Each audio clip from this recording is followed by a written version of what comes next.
faire un projet sur Saint-Nazaire qui pour l'instant est officieux, donc je n'en parle pas, mais ça sera... Est-ce que tu peux nous donner un indice quand même? Un lieu? Salut à toute l'équipe, j'espère que tu vas bien. Aujourd'hui, je t'emmène à Montoire. On va aller voir Jean-Jacques qui va nous partager le savoir-faire de son entreprise qui est spécialisée dans le marbre. Allez, c'est parti, on y va. Arrivé chez Legal Marbre Design à Montoire. Bon, sous la pluie, hein, comme vous pouvez voir. Pour info, c'est ceux qui avaient fait ma table à la maison. J'en avais parlé déjà dans la vidéo, dans le loft avant-après. N'hésitez pas à aller revoir la vidéo. Donc ceux qui avaient fait la grande table en marbre. Voilà, allez, on va voir Jean-Jacques. Nous voilà en présence de Jean-Jacques de chez Legal Marbre Design. Bonjour Jean-Jacques. Bonjour à toi, merci Alexis de m'accueillir. Enfin, non, c'est l'inverse. C'est l'inverse, merci à toi de m'accueillir. Alors Jean-Jacques, avant tout, est-ce que tu peux te présenter? Ouais, alors donc je m'appelle Jean-Jacques Vivier, je suis un fils d'agriculteur. D'accord. Je suis marié. D'accord, très bien. J'ai 3 enfants. Ça c'est pas mal jusque-là. 3 garçons. 3 garçons. J'ai repris l'entreprise depuis 2012. D'accord. Et donc Legal Marbre Design, c'est une entreprise qui fabrique des plans de travail de cuisine, des salles de bain, des escaliers. On travaille aussi pour les chantiers de l'Atlantique. D'accord. Et l'essentiel de nos clients sont des professionnels. D'accord. Et il nous arrive parfois de travailler pour des particuliers. D'accord. Donc 80% de notre business est fait avec des professionnels. D'accord, ok. Et certains particuliers viennent au showroom?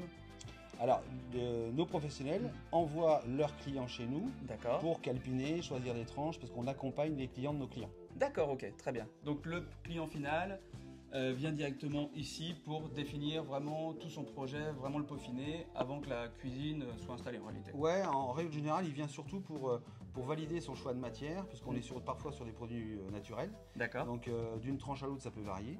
Et donc il vient pour confirmer son choix et parfois même aussi faire le calpinage chez nous pour dire que cette partie de tranche, je voudrais que ça fasse ma cuisson, etc., etc. On est complètement intégré d'ailleurs. Bon, ça c'est parfait. Donc pas de sous-traitance, que des salariés intégrés à l'entreprise que tu connais depuis longtemps. Là, tu as l'organigramme, on est 33. Avant que tu nous parles du savoir-faire de l'entreprise, j'aimerais bien que tu nous parles un petit peu de la période Covid, comment ça s'est passé pour toi, avec les équipes, avec les clients. Alors 2020, la période Covid a été compliquée comme beaucoup d'entreprises. J'ai peut-être eu la chance, mais comme aussi beaucoup d'entreprises, d'avoir une équipe qui a été solidaire. C'est-à-dire que effectivement, on a eu des périodes où on a été fermé, assez courtes, parce que nos clients ont rapidement demandé à ce qu'on retourne chez eux pour pouvoir poser leur cuisine. Parce qu'ils étaient chez eux, donc ils voulaient avoir un produit, une maison acceptable et cocooning. L'activité en 2020 a été équivalente en 2019 en termes de chiffre d'affaires, mais avec des gros pics en fin d'année, donc ça a été un peu compliqué.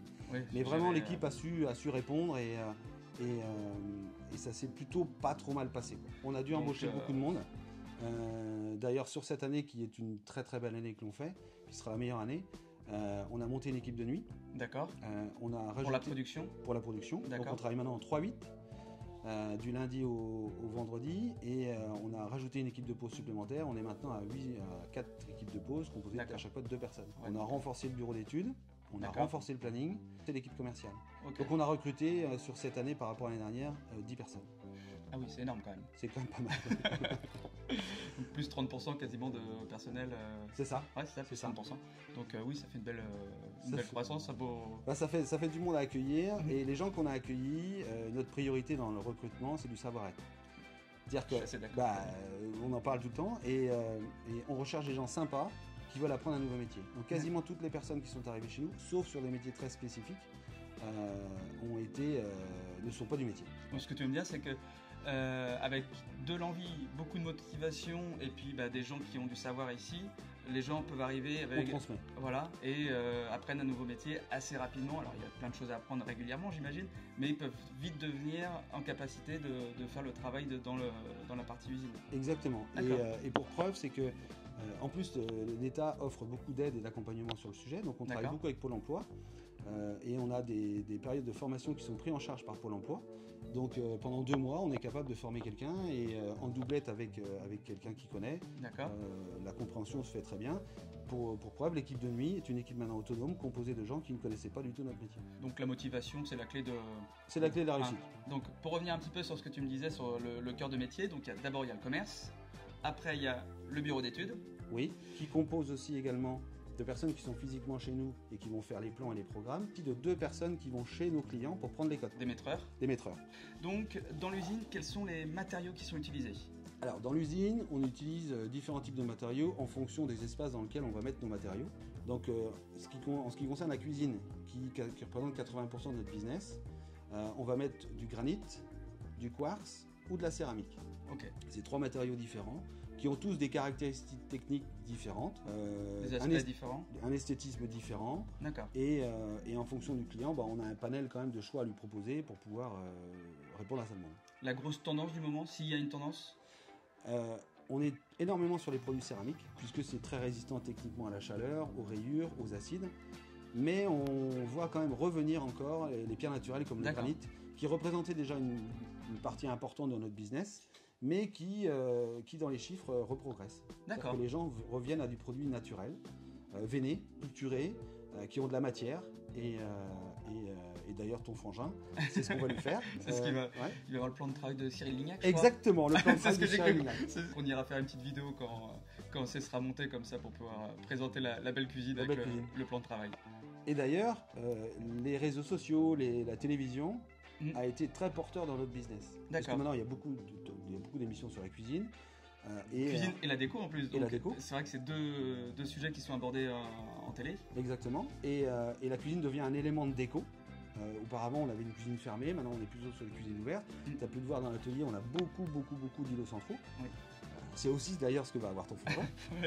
et donc effectivement, on veut comme un produit convivial, prendre l'apéro avec ses copains, etc. Donc tu nous as parlé des différents matériaux qui arrivent dans l'usine, donc en plaques. Ouais. Une fois que ça arrive chez toi, qu'est-ce qui se passe? Quel est le process? J'ai un de mes gars qui avait eu une bonne remarque sur notre métier. Nous, on est des menuisiers de la pierre. D'accord. Prenez un menuisier, il achète des plaques de bois, des planches de bois, et il va les découper, les usiner. Nous, c'est la même chose. Donc notre process, il est très très simple. On a nos preneurs de cote, nos maîtreurs qui vont chez les clients, qui transmettent ça au bureau d'études, qui vont retravailler les plans pour pouvoir les lancer en programme sur nos machines. Et notre process en atelier est en 3 étapes. La première chose, c'est le sciage, c'est-à-dire qu'on découpe assez précisément la pièce finale. D'accord. Donc là, c'est une grosse scie. Alors, on a 2 process différents. On a une scie qui fait que des lignes droites. Donc avec de l'eau, c'est ça, une scie avec de l'eau pour éviter la poussière dans tout l'atelier. Tout est à l'eau, j'ai l'impression. Et surtout pour refroidir le disque. D'accord. Parce qu'autrement, ça chaufferait énormément. Et parce qu'on découpe des plaques de 20 mm ou de 30 mm. D'accord. Donc il y a quand même un peu besoin de puissance. Et le deuxième process, c'est la découpe jet d'eau, où là, c'est de l'eau qui transporte du sable, qui est de l'abrasif, à 3600 bars. Donc l'eau de ton robinet dans ta cuisine, c'est 4 bars. Là, on est à 3600 bars. Plus. Donc c'est chirurgical. Et ça, c'est notre premier process, notre première partie du process. Et la seconde, c'est les commandes numériques qui, elles, vont faire tout ce qui est finition. Le champ que tu vois ici, le trou de cuisson, le trou de prise, les rainures des gouttoirs, etc., etc. Et au final, ça passe dans les mains des marbriers. Parce que les marbriers vont faire un certain nombre de contrôles, de finalisation de choses qu'on ne peut pas faire aux machines, du collage, de l'assemblage en coupe d'onglet, etc. Et enfin, la dernière étape du process, c'est qu'on va livrer chez les clients et on va poser. On pose à peu près 50 à 60% des cuisines que l'on fabrique. On fait 2500 projets par an. Et donc, on a 4 équipes de pause maintenant. Donc, tous les matins, les gars viennent ils sont avec leur camion. Ils sont par équipe de 2 minimum. On peut aller jusqu'à 6 pour poser une cuisine quand elle est très très lourde. Je me rappelle d'un plan de travail une table qui a été livrée à Bas-sur-Mer. Oui, il y avait du monde. On était quoi, 8? Je pense, ouais. Je crois qu'elle faisait 350 kilos. Exactement. Mais on l'a posée. On l'a posé, comme sur un beau pied en bois et tout ça. Enfin, je vous remettrai des photos. Des fois, l'accès, parce que des fois, c'est dans des immeubles, on est sur la côte, il y a beaucoup d'immeubles et tout ça. Ça t'arrive de monter même avec une grue? Ouais, ça nous arrive. On essaye de le faire sans grue. Donc, on a la possibilité avec des joints qu'on va pouvoir mettre en place, qui sont de moins en moins visibles. Mais effectivement, ça nous arrive de le faire en grue. Je crois que cette semaine, on va en poser une sur Saint-Brévin avec une grue. Ouais, ça nous arrive. Quels sont les projets pour l'avenir, pour le Galmard Design, pour l'entreprise? Les projets, donc,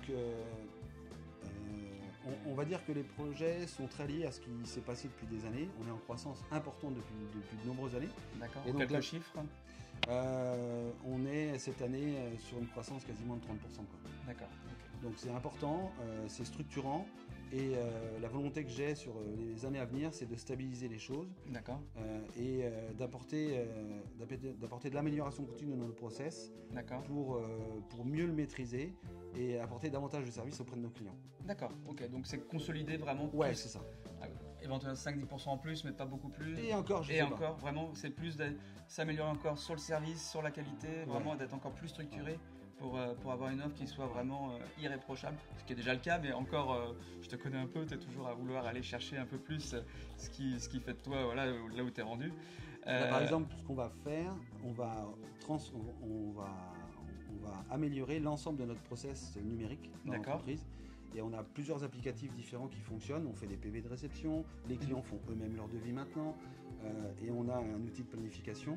Et on va retransformer tout ça pour vraiment créer un lien très très fort, de façon à ce que ça nous permette de mieux communiquer avec nos clients. D'accord. Un planning avec un client, on a 2 personnes au planning, elles passent leur temps au téléphone parce qu'une ligne va se décaler, parce qu'on a un problème de casse sur une matière, parce que ça arrive, c'est la vraie vie des entreprises. C'est ce que je leur disais quand on allait les voir. C'est vrai que le planning, c'est une partie assez sport du métier. Assez sport. On va dire ça comme ça. Et les gars ont du courage, parce qu'il y a plein de phénomènes extérieurs qui font que ça les désorganise. C'est d'ailleurs pour ça qu'on a un service planning, parce que si ça roulait bien, on n'aurait pas de service planning. C'est pas que mettre des noms dans des cases. Exactement. Ça peut être résumé comme ça, mais ça c'est sur le papier. Et puis après, on comprend vite que c'est pas ça en fait. Non, c'est pas ça. C'est s'adapter tout le temps. Et donc, c'est un projet qu'on va commencer à mener, puisque j'ai une start-up à côté qui a des développeurs, et puis donc les développeurs vont pouvoir me faire un certain nombre de choses. Et donc, on va créer du lien à travers tout ça. On va consolider les formations de l'ensemble de nos collaborateurs. D'accord. On va intégrer tous les nouveaux qui vont aussi arriver, parce qu'on a des nouvelles personnes qui vont arriver dans l'entreprise, notamment au commerce et au bureau d'études. Puis on va intégrer les nouveaux et faire en sorte que ça aille de mieux en mieux pour apporter du confort, et du confort à nos collaborateurs et du confort à nos clients. Je te connais un petit peu, il doit bien y avoir un petit projet qui va pas tarder à sortir. Alors, ouais, alors il y a un projet que j'ai lancé il y a maintenant 2 ans qui est la startup Bielp, qui est une startup qui connecte les gens entre pairs. Donc là, on fonctionne pas mal. Et c'est sympa de travailler avec des jeunes ingénieurs en informatique, parce que c'est pas du tout la même mentalité que nous. C'est un nouveau métier pour toi, enfin, tu découvres un nouvel univers, des nouvelles personnes. J'y connais rien, j'y connais absolument rien en informatique, mais on est capable de faire des choses extraordinaires. Donc ça commence et ça avance bien. Et le second projet, alors je ne vais pas trop en parler, mais j'espère que tu viendras au mois de mai l'année prochaine, parce que sur Saint-Nazaire, j'ai plus le choix maintenant. Ah bah, t'as plus le choix. Parce que sur Saint-Nazaire, il va se passer un truc qui va être assez structurant et assez bluffant, que je fais avec 2 copains. D'accord. On parle toujours des entreprises à responsabilité sociétale. Nous, on le dit pas, on le fait. Donc on va faire un projet sur Saint-Nazaire, qui pour l'instant est officieux, donc je n'en parle pas, mais ça sera... Est-ce que tu peux nous donner un indice quand même? Un lieu, un concept? Il y a un lieu à Saint-Nazaire qui est très emblématique de Saint-Nazaire, et qu'on va essayer de réexploiter. Voilà. Pas plus. T'en dis pas plus? Non, pas plus. Pas plus. Bon, du coup, je sais ce que je fais au mois de mai. Je vais à Saint-Nazaire. Je sais pas encore le jour exact, mais je sais qu'au mois de mai prochain, je suis à Saint-Nazaire. Viens à Saint-Nazaire, ça va te plaire. Ça, je suis pas inquiet. Ouais. Bon, écoute, Jean-Jacques, merci pour ton accueil et puis pour cet échange. C'est toujours un plaisir. Qu'est-ce que tu veux rajouter? Tu veux peut-être rajouter quelque chose? Ah ouais, je rajouterai quelque chose, mais alors qui n'a absolument rien à voir avec notre business. Moi, je connais les frangins Alain. C'est des gens extraordinaires, des véritables entrepreneurs, et je trouve que ton projet que tu fais là, déjà, ça te fait kiffer. Ah oui, ça c'est le plus important. Ouais. Et je trouve ça très drôle, très marrant. Et c'est une autre façon de voir les entreprises. Et j'encourage tout entrepreneur sur la presqu'île, s'il est intéressé, de te contacter, parce que franchement, je trouve ça bien. Et félicitations, Alexis. C'est très gentil. Un grand merci à toi encore. Je vous dis à très bientôt. Vous savez ce qu'il vous reste à faire. Faut aimer, faut liker, faut commenter. Faites tout ça. Et je vous dis à très vite dans d'autres vidéos. Allez, à plus tard. Ciao tout le monde. Ciao. Bon, nickel.